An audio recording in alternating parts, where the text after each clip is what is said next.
Good afternoon, I'm Sean Kenny with Franciscan Beat News. Here are your headlines for Tuesday, March 5th, 2024. Over the last few days, a new building has been erected on campus just outside the lower level of the J.C. Williams Center. According to University President Father Dave Pavanka, the new open-air structure will be a semi-convertible cafe, serving coffee and other light refreshments that will coincide with the opening of the new Christ the Teacher academic building. To encourage student participation, Father Pavanka started a naming contest for the building, with submissions closing for all students this Friday. The winner, who will be announced on March 18th, will have a specialized brick written in their name and placed in the Christ the Teacher courtyard. The community of Weirton, West Virginia has been coming together to save the town's largest employer, the Cleveland Cliffs steel mill, from abandonment, according to the Herald-Star. With the plant's abandonment, over 900 workers are expected to lose their jobs.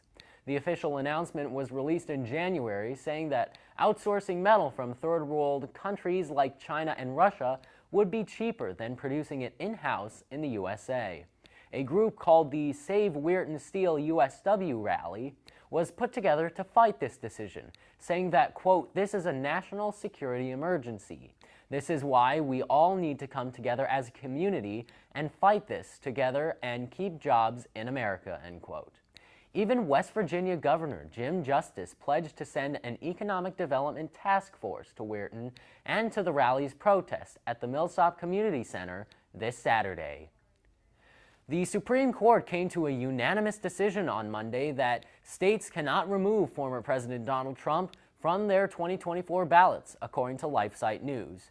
All 9 Supreme Court justices agreed that it would be in violation of the 14th Amendment, saying that Trump isn't engaged in, quote, insurrection against the United States.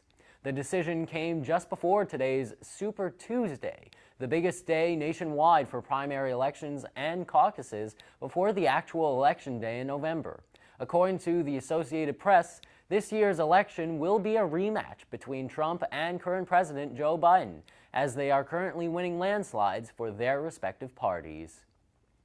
A peaceful pro-life protest outside the University of Manchester in the United Kingdom on Thursday suddenly became violent when an estimated 250 Antifa and pro-abortion supporters attacked the group and police, according to the newspaper Right to Life UK. The Manchester Pro-Life Society was holding a meeting at the university, but was constantly interrupted by the Antifa members. The building had to be on full lockdown, which prevented some of the members of the society from attending and being beaten by crowds. Some people managed to break the building's windows, which caused police to relocate the meeting location 3 times. Since the attack, the University of Manchester has banned the Pro-Life Society from using their facilities indefinitely from their campus as a quote-unquote safety precaution. A demonic ritual was hosted right in the center of Paris, France, after the majority of the national government ruled in favor of abortion on Monday afternoon, according to LifeSite News. Hundreds of feminists called the decision a major victory, and even French President Emmanuel Macron didn't flinch at the sight. He even supported it, saying on Twitter that, quote, "Let us celebrate the entry of a new guaranteed freedom into the Constitution by the first ever sealing ceremony in our history open to the public," end quote.